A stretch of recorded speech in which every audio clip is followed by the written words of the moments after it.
Hi there viewers, hope you all are doing good. Today in this video I am going to show you a patient's testimony.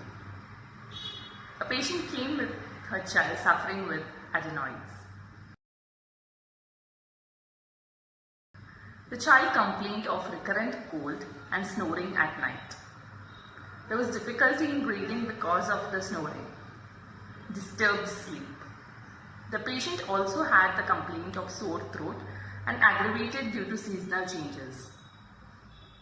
So she consulted me for the same and got homeopathic medicines for it.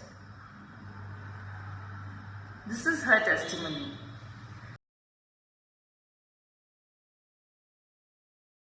Send this to your friends and family who are suffering with adenoids and sore throat and visit Vishesh Homeo.